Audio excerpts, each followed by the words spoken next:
কিশোরগঞ্জে বিভিন্ন কর্মসূচিতে ব্যস্ত সময় পার করছেন প্রধানমন্ত্রী তারেক রহমান। শহরের পুরাতন স্টেডিয়ামে এক সভায় ভাষণ দিচ্ছেন এই মুহূর্তে তিনি। সরাসরি যুক্ত হচ্ছি সেখানে। যে বাংলাদেশকে অমুক রাষ্ট্রের মতন বানিয়ে ফেলবো, বাংলাদেশকে তমুক দেশের মতন বানিয়ে ফেলবো। আমরা বাংলাদেশকে অন্য কোনো দেশের মতন বানাতে চাই না। আমরা বাংলাদেশকে তৈরি করতে চাই একটি কল্যাণমুখী রাষ্ট্র হিসাবে, যেই রাষ্ট্রে কম বেশি প্রতিটি শ্রেণীর মানুষকে রাষ্ট্র তার সামর্থ্য অনুযায়ী সাহায্য করবে, সহযোগিতা দিবে। যেই রাষ্ট্রে প্রত্যেকটি মানুষ, প্রত্যেকটি শ্রেণীর প্রতিটি মানুষ তার মর্যাদা অনুযায়ী তার প্রাপ্য রাষ্ট্রের কাছ থেকে পাবে। প্রিয় ভাই বোনেরা, সেজন্যই আপনারা দেখেছেন যে আমরা নির্বাচনের আগে বলেছিলাম আমরা দেশে ফ্যামিলি কার্ড দিতে চাই পরিবারের নারী প্রধানকে। কেন? এই জন্য আমরা দিতে চাই যে আমরা বিশ্বাস করি যে পরিবারের নারী বা সমগ্র বাংলাদেশের জনসংখ্যার অর্ধেক হচ্ছে নারী, তাদেরকে পেছনে ফেলে কখনো দেশ এগিয়ে যেতে পারে না। এবং সে কারণেই দেখেছেন দেশনেত্রী বেগম খালেদা জিয়া যখন রাষ্ট্র পরিচালনার দায়িত্বে ছিলেন, তিনি নারীদের শিক্ষা ব্যবস্থা বিনামূল্যে করে দিয়েছিলেন ইন্টারমিডিয়েট পর্যন্ত। বর্তমান সরকার আমরা সিদ্ধান্ত গ্রহণ করেছি দেশনেত্রী খালেদা জিয়ার সেই পলিসিকে আমরা সামনে এগিয়ে নিয়ে যাব। আমরা তাদেরকে অনার্স পর্যন্ত বিনামূল্যে পড়ালেখার সুযোগ করে দিব নারীদেরকে। এবং শুধু তাই নয়, পাশাপাশি যারা ভালো রেজাল্ট করবে তাদেরকে আমরা সরকার থেকে বৃত্তির ব্যবস্থা করব। অর্থাৎ বাংলাদেশের নারী যে সমাজ, অর্ধেক জনগোষ্ঠী, তাদেরকে আমরা এম্পাওয়ার্ড, অর্থাৎ তাদেরকে আমরা শিক্ষিত করতে চাইছি। একই সাথে শুধু শিক্ষিত করলে হবে না, এই নারীদেরকে আত্মনির্ভরশীল করে গড়ে তুলতে হবে। সেটি গ্রামে থাকুক, ইউনিয়নে থাকুক, উপজেলা থাকুক, যেখানেই থাকুক না কেন, একজন নারী তাকে আত্মনির্ভরশীল হতে হবে। এবং সে কারণেই আমরা ফ্যামিলি কার্ডের পরিকল্পনা গ্রহণ করেছি। আমি এই যে আজকে আপনাদের সামনে কয়েকজন আমার হাত থেকে ফ্যামিলি কার্ড নিয়ে গেলেন, আমি তাদেরকে জিজ্ঞেস করলাম এই ফ্যামিলি কার্ডের অর্থ দিয়ে আপনি কি করবেন। সেই সকল মা বোনেরা আমাকে উত্তর দিয়েছে।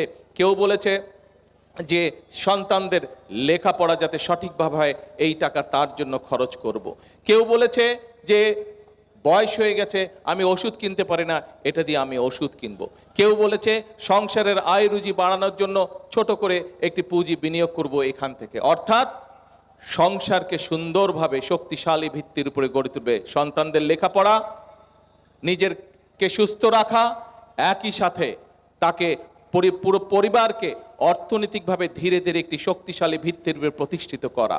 অর্থাৎ এই নারীদেরকে আমরা সামনে আত্মনির্ভরশীল গড়ে তোলার জন্য শিক্ষা এবং অর্থের ব্যবস্থা করেছি। আসেন এরপরে আপনারা দেখেছেন যে আমরা এখানে বিভিন্ন মসজিদের ইমাম, মুয়াজ্জিম, খতিব সাহেব সহ অন্যান্য ধর্মের যারা ধর্মীয় গুরু আছেন তাদেরকে আমরা সহযোগিতা করেছি এখানে রাষ্ট্রের পক্ষ থেকে। কেন সহযোগিতা করেছি? তারাও সমাজের একটি বিরাট অংশ, তারা সমাজে গুরুত্বপূর্ণ ভূমিকা পালন করেন।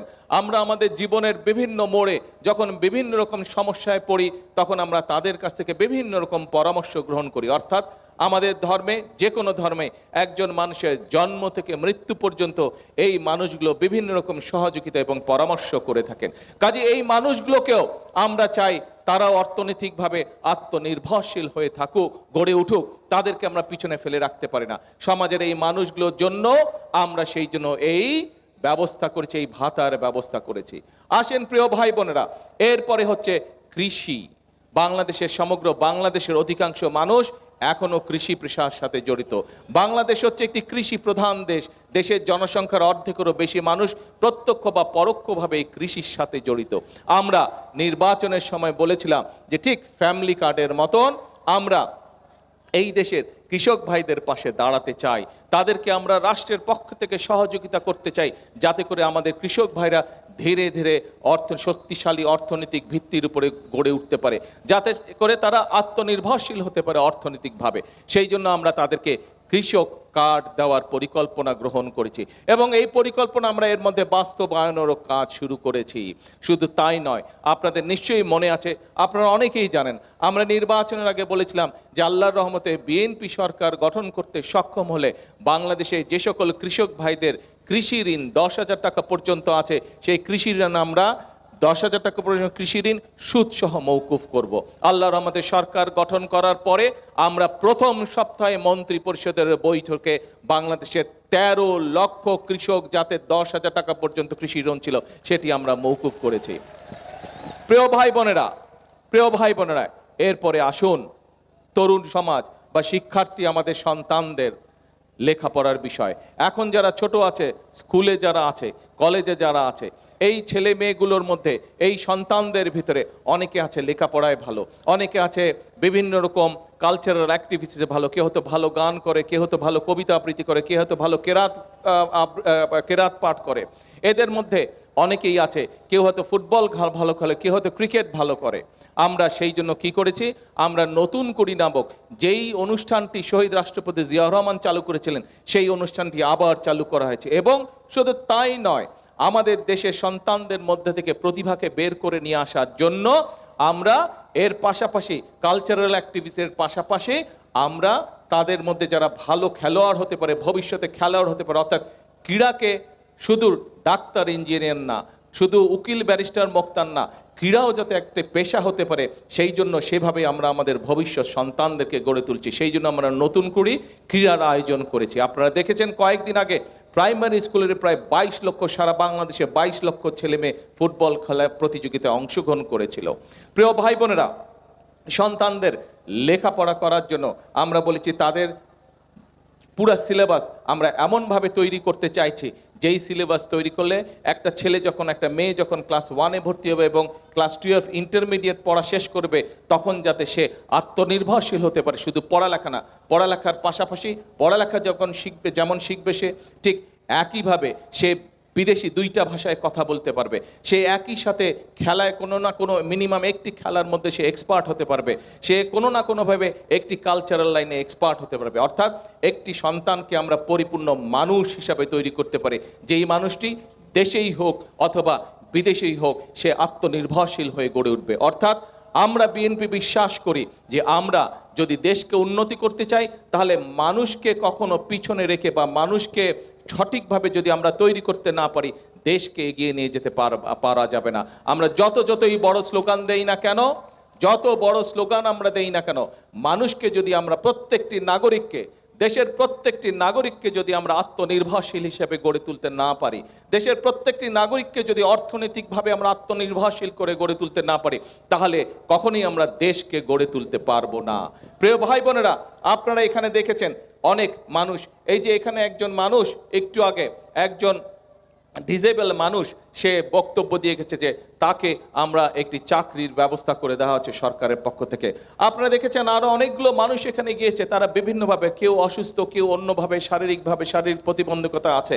আপনারা দেখেছেন আমরা মেধাবী বিভিন্ন ছাত্রছাত্রীদেরকে রাষ্ট্রের পক্ষ থেকে সহযোগিতা করেছি। অর্থাৎ সমাজের প্রত্যেকটি শ্রেণী পেশার মানুষকে আমরা রাষ্ট্রের সহযোগিতা পৌঁছে দিতে যাচ্ছি যাতে করে তারা ধীরে ধীরে বেড়ে উঠতে পারে, যাতে করে তারা আত্মনির্ভরশীল হয়ে গড়ে উঠতে পারে। প্রিয় ভাই বোনেরা, কয়টি রাস্তা তৈরি করে, কয়টি বিল্ডিং তৈরি করে আমরা বলতে চাই না যে আমরা অমুক দেশ বানিয়ে ফেলেছি, আমরা তমুক দেশ বানিয়ে ফেলেছি।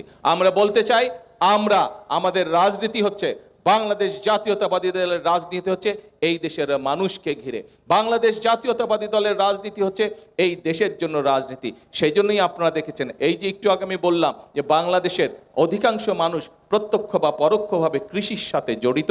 সেজন্যই আপনারা দেখেছেন আজকে কৃষকদের শুধু সুবিধার জন্য নয়, একই সাথে দেশের মানুষের পানির সরবরাহ সুবিধার জন্য আপনারা দেখেছেন আমরা খাল খনন কর্মসূচি শুরু করেছি। খাল খনন কর্মসূচির মাধ্যমে একদিকে যেরকম সেচের পানির ব্যবস্থা আমরা করেছি, একইভাবে গ্রামে গঞ্জে বসবাস করে মানুষগুলো যাতে পানির অভাবে কষ্ট না পায় সেই জন্য সারা দেশে ইনশাল্লাহ আগামী 20 বছর আমরা 20,000 কিলোমিটার খাল খনন করব।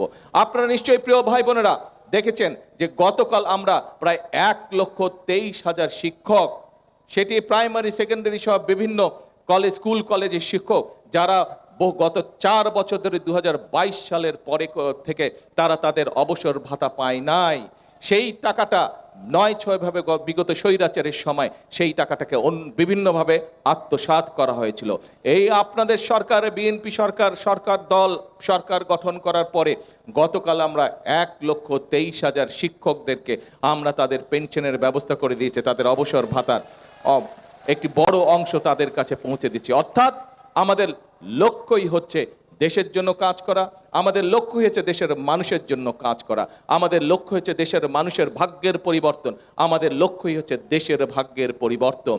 দেশের মানুষের ভাগ্যের পরিবর্তন করতে পারলেই একমাত্র দেশের ভাগ্যের পরিবর্তন করা যাবে। প্রিয় ভাই বোনেরা, এটাই হচ্ছে আমাদের রাজনীতি।